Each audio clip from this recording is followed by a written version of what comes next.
అయితే ఏ బేసిక్లో ఇచ్చింది, ఏ గ్రౌండ్స్లో బెయిల్ వచ్చింది అనే విషయం మనతో మాట్లాడడానికి స్కాట్లాండ్ నుండి హైకోర్టు అడ్వకేట్ రాజీవ్ రెడ్డి గారు ప్రస్తుతం మనతో లైవ్లో ఉన్నారు. ఆయన అడిగి మరిన్ని విషయాలు తెలుసుకుందాం. సార్ నమస్తే అండి. నమస్తే. సార్, దాదాపు 153 రోజులు తిహార్ జైల్లో ఉన్న కవిత గారికి సుప్రీంకోర్టు బెయిల్ మంజూరు చేయడంతో ఆమె బయటకు వస్తున్నారు.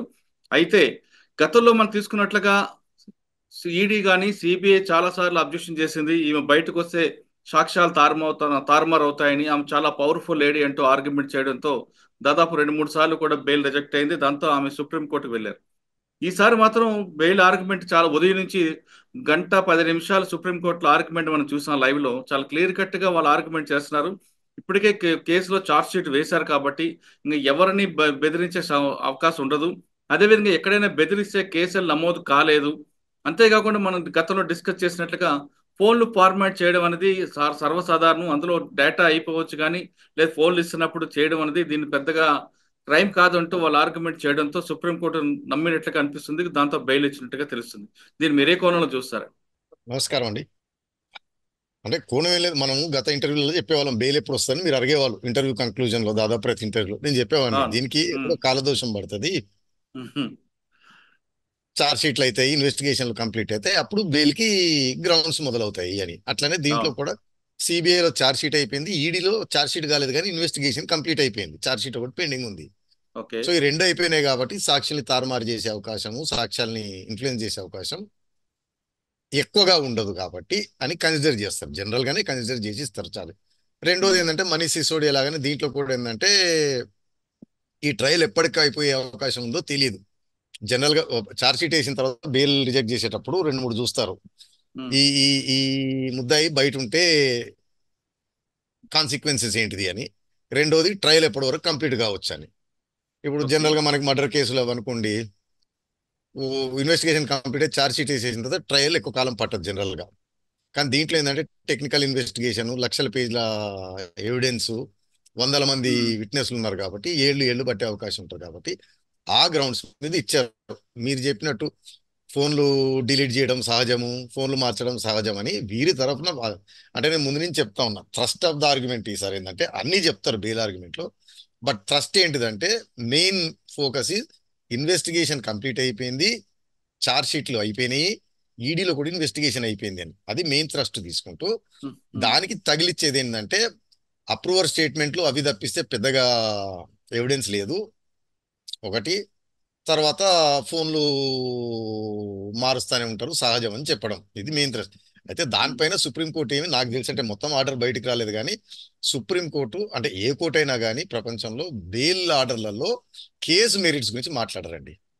ఓకే. ఆహా. అంటే బీఆర్ఎస్ సంబంధించిన వాళ్ళు ఎవరైనా బయటకు వచ్చి కవిత మీద కేసే లేదు, కడిగిన ఉమ్, ముత్యంలో బయటకు వస్తాయంటే అదంతా చెల్లదు వాదన. ఎందుకంటే బెయిల్ చూసేది ఏంటంటే ఈ వ్యక్తికి బెయిల్ ఇవ్వచ్చా లేదా.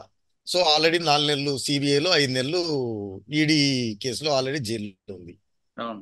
అంటే చాలా టైం గడిచినట్టు, ఉమ్, చార్జ్ షీట్లు అయిపోయినాయి, ఇన్వెస్టిగేషన్ కంప్లీట్ అయిపోయింది. సో ఈ గ్రౌండ్స్ మీద ఇచ్చేది. ఉమ్, అంతేగాని మెరిట్స్ మీద ఎప్పుడు సుప్రీంకోర్టు కమెంట్ అయితే వాదనలు జరిగేటప్పుడు అక్రాస్ ద బెంచ్ చాలా జరుగుతాయి. అంటే ఫర్ ఎగ్జాంపుల్ నేను ఐ స్టాండ్ కరెక్ట్ నేను టీవీలో చూసింది. ఉమ్, ఫోన్లు డిలీట్ చేశారన్న ఆరోపణ ఉంది కదా అంటే ఆయన ముకుల్ రోహిత్కి గారు అనుకుంటా. ఫోన్లు ఏముందండి మారుస్తూ ఉంటారు, చేస్తూ ఉంటారు, కార్లు ఫోన్లు మారుస్తూ ఉంటారు, డిలీట్ చేస్తూ ఉంటారు కానీ ఉమ్, ఈ కేసులో ప్రాబ్లం ఏమైందంటే డిలీట్ చేయలేదు, ఫార్మాట్ చేసింది నెంబర్ వన్, అది అవును. సహజం కాదు. రెండోది అన్ని ఫోన్లు ఒకటేసారి చేయటం, అది సహజం కాదు. మూడోది సమ్మన్స్ ఇచ్చిన తర్వాత ఆ స్పెసిఫిక్ గా ఆ ఫోన్లు చెప్పి. కాబట్టి దీంట్లో ఐ థింక్ సుప్రీంకోర్టు మెరిట్స్ లోకి వెళ్లకుండా ఆల్రెడీ 5 నెలల నుంచి జైల్లో ఉంది, ఉమ్, ఇన్వెస్టిగేషన్ కంప్లీట్ అయింది, ఉమ్.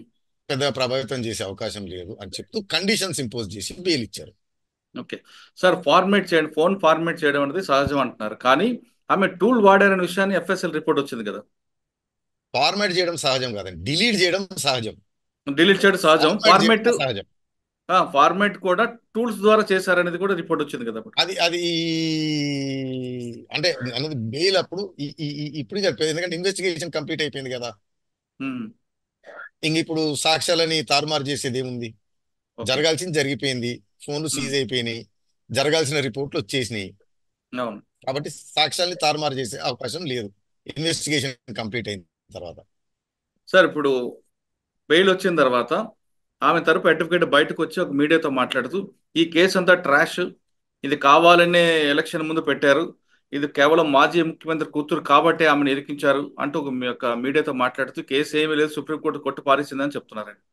అదే చెప్పేసి అది పొలిటికల్ స్టేట్మెంట్లు. మరి ఆయన అడ్వకేట్ పొలిటికల్ స్టేట్మెంట్లు ఎందుకు ఇస్తున్నారో నాకే తెలియదు. కానీ ఉమ్, మళ్ళీ చెప్తున్నాను చూసే వాళ్ళందరికీ, బెయిల్ పిటిషన్ జరిగేటప్పుడు బెయిల్ పిటిషన్లలో కోర్టులు జనరల్ గా మెరిట్స్ పైన పోవు, కేసు ఉందా లేదా అనే దానిపైన పోదు.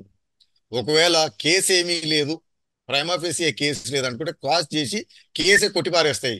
అంతే తప్పిస్తే 10 లక్షల రూపాయలు పూచీకత్తు, దేశం వదిలిపెట్టి పోకూడదు, పిలిచినప్పుడల్లా రావాలి అంటే దాని అర్థం ఏంటిది? కేసు ఉంది, కేసు జరుగుతుందని. ఉమ్, సుప్రీంకోర్టు కనుక ఆ ఫైండింగ్ ఇచ్చిందంటే కేసే లేదు, కావాలని పెట్టారు, ప్రైమా ఫేసి కేసు లేదు, అసలు ఇదంతా సృష్టించింది ఇది బోగస్ కేసు అని సుప్రీంకోర్టు అనుకుని ఉంటే, ఉమ్, సుప్రీంకోర్టు తనకున్న ఎలాబరేట్ పవర్స్ యూజ్ చేసుకుని క్వాషే చేసి అవతల బారేసేవారు. ఓకే. ఇంకెందుకు పూచీకత్తులు, పిలిచినప్పుడల్లా రావాలి, దేశం ఉమ్, వదిలిపెట్టి పోకూడదు. మనం కాసేపు లీగల్ విషయం పక్కన పెడితే పొలిటికల్ గా మాట్లాడదాం.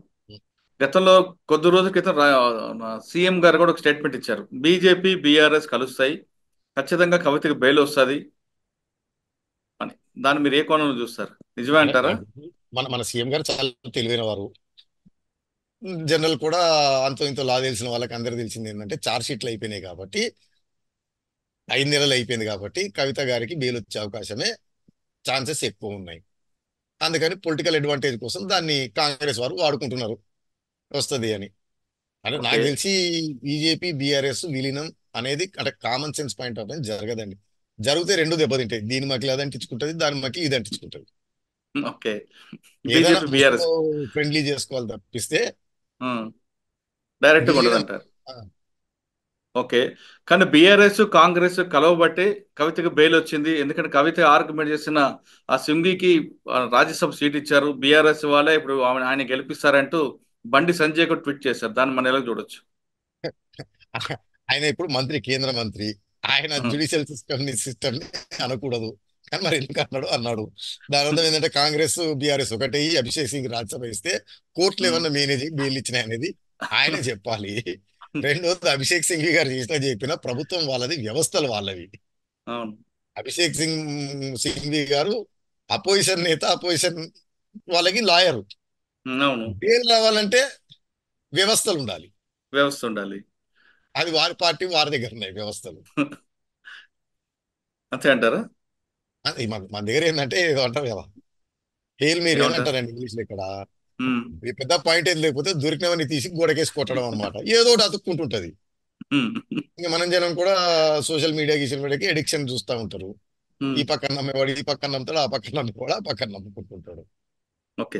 సార్, ఫైనల్ గా చెప్పండి, సుప్రీంకోర్టు ఆర్డర్స్ కాపీ వచ్చిన తర్వాత దాని ప్రొసీజర్ ఏ విధంగా ఉంటుంది ఆవిడ జైలు నుంచి ఏం బయటికి లేదండి, రావడానికి? ఇప్పుడు రీజన్ అంటే బెయిల్ ఇచ్చే రీజన్ అసలు ఆర్డర్ ఏమో తర్వాత వస్తుంది, ముందు ఆపరేషనల్ పోర్ట్ వస్తుంది అండి, పార్ట్ వచ్చేస్తుంది.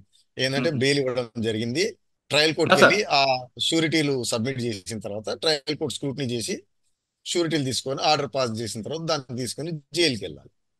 ఓకే. ఒకవేళ లేట్ అయింది అనుకోండి, రేపు వస్తుంది. విత్ ఇన్ టైం ఈరోజు కనుక తీసుకొని పోతే, అంటే మనకి నాకు గుర్తుండి ఇక్కడ హైదరాబాద్ లో రివాజ్ ఏంటంటే, బెయిల్ మీద విడుదలయ్యే వ్యక్తికి ఓ పూట లాస్ట్ భోజనం పెట్టి, భోజనం అయిన తర్వాత 7, 7:30కు వదిలిపెడతారు, ఉమ్. చివరి భోజనం. లేదా రాత్రి లేట్ అయిపోతే ఏం చేస్తారంటే పొద్దున టిఫిన్ పెట్టేసి బ్రేక్ఫాస్ట్ పెట్టి 10, 10:30 టైం బయటకు వెళ్తారు. అంటే ఒకవేళ బిఫోర్ 6 వెళ్తే పంపించవచ్చు. బిఫోర్ 6 వెళ్తే డిన్నర్ పెట్టి పంపిస్తారు. లేట్ అవుతే పొద్దున బ్రేక్ఫాస్ట్ పెట్టి పంపిస్తారు. అంటే చివరి భోజనం ఒకటి మాత్రం కవిత గారికి మిగిలింది. అంటే ఖచ్చితంగా తినాల్సిందేనా ఎవరైనా? అంటే వాళ్ళకి, అంటే నాకు టిఆర్ గురించి పెద్ద తెలియదు కానీ, మన ఏంటంటే అంటే రిలీజ్ చేసే టైమ్స్ ఉంటాయండి, ఎప్పుడు పడితే ఆ. అప్పుడు రిలీజ్ చేయరు. ఉమ్. పొద్దున ఒకసారి, సాయంత్రం ఒకసారి బెయిల్ వచ్చినవన్నీ చేసి స్లోగా రిలీజ్ చేస్తారు. బీఆర్ఎస్ నేతలంతా వెళ్ళారు అక్కడ స్వీట్లు పంచుకుంటున్నారు. అంటే పాతకాలంలో గాంధీ గారు వీళ్ళు కూడా జైలు నుంచి వచ్చినప్పుడు అంత జరగలే, కానీ ఇక ఇవాళ రేపు అది జరిగిపోయింది. అంటే ఇంతకుముందు కూడా కవితది అదేదో మన ఏమంటారు, ఇంట్రాగేషన్ పిలిస్తే క్యాబినెట్ మొత్తం ఉమ్. అసెంబ్లీ అంతా కలిసి స్పెషల్ ఫ్లైట్లు వేసుకొని పోయారు. అట్లా అంటే నాకు తెలిసి పొలిటికల్ స్టేట్మెంట్ చేయాలంటే 20 మంది ఎమ్మెల్యేలు తీసుకొని వెళ్ళాడు కేటీఆర్ అక్కడికంటే, బీజేపీ వాళ్ళ మీ దగ్గర అసలు ఎంతమంది ఎమ్మెల్యేలు ఉన్నారు, మీకు ఎంత బలం ఉంది చూపెట్టాడంటే, మీకు తెలుసో తెలియదు, ఈ మన ఏమంటారు, ఈ ఎలక్షన్లు అయిన తర్వాత ప్రభుత్వం ఏర్పాటు చేసే దగ్గర గొడవ జరుగుతుంది. గవర్నర్ ఒక్కోసారి అవును. మెజార్టీలను పిలిచారంటే వీళ్ళందరూ ఎమ్మెల్యేలు కోరేసుకొని ఢిల్లీకి తీసుకెళ్లి రాష్ట్రపతి భవన్ ముందు పరేడ్ చేస్తారు. అదే నాకు బల ఇంత పవర్ ప్రదర్శన. ఉంది అని. అవును. బల ప్రదర్శన చేస్తారు గవర్నరు నివాసం ముందు, రాష్ట్రపతి భవన్ ముందు. ఆ, ఈ general confidence motion, no confidence మోషన్లు వచ్చినప్పుడు అవును. ప్రభుత్వం ఏర్పాటు చేయడానికి అట్లా ఉమ్, ఏదన్నా మరి కేటీఆర్ గారు అంటే పోయిన ఎమ్మెల్యేలు పోంగా ఆ, కాంగ్రెస్ లోకి ఇతర పార్టీలోకి మా దగ్గర అంటే బీజేపీ పెద్దలు ఏమన్నా అసలు ఎంతమంది ఉన్నారు, ఎంతమంది పోయారు మాకు నమ్మకం లేదు అంటే అది చూపించడం కోసం ఏదన్నా ఉన్న ఎమ్మెల్యేలందరినీ పోగేసి వాటిని గంప కిందేసి ఆ, కోడి పెట్టెలు తీసుకుని మీరు తీసుకెళ్ళి ఉన్నారు మా దగ్గర 20 మంది. అంటే ఏదైనా కాంగ్రెస్ ప్రభుత్వాన్ని కూలదోసి బీఆర్ఎస్ టిఆర్ఎస్ ఏమంటారు out side the government support, um, conditional support అంటూ ఏమైనా చేయడానికి ఏమైనా ప్రయత్నం ఉంటే ఉండొచ్చు. అన్నిటికంటే ఏంటంటే నేత ఆ, కళలో పడాలని కూడా మన దగ్గర ఆత్రం ఉంటుందండి. సరే ఒకప్పుడు అవును. ఎమ్మెల్యేలు, ఎంపీలు, ప్రజాప్రతినిధులు అనేవాళ్ళు ఏమంటారు కష్టపడి ప్రజాసేవ చేస్తూ పైకి వచ్చి లేదా హైలీ ఎడ్యుకేటెడ్ పెద్ద పెద్ద లాయర్లు వాళ్ళు ఉండేది. అక్కడి నుంచి ఇప్పుడు మన ఎమ్మెల్యేల పరిస్థితి ఏంటంటే నేత కళ్ళలో కనడానికి పడరాని పాటలు. అంటే మీకు గుర్తుందో లేదు వెనకటికి ఢిల్లీ నుంచి పెద్దలు బేగంపేట ఎయిర్పోర్ట్కి వస్తే ఎయిర్పోర్ట్ అద్దాలన్నీ పగిలేవి. పోటాపోటీ ఉమ్, ఒకరినొకరు ఉమ్, నెట్టేసుకొని దండేయాలి, కాలు మొక్కాలి, ఉమ్, ఏదో విధంగా నేత కళ్ళలో పడాలి. ఉమ్. బయటకు వస్తుంటే కేసీఆర్ గారు ఏమైనా టీవీ లైవ్ చూస్తుంటారేమో నా కూతురు బయటకు వస్తుంటే ఎంతమంది ఉన్నారు, ఎంతమంది ఉన్నారు.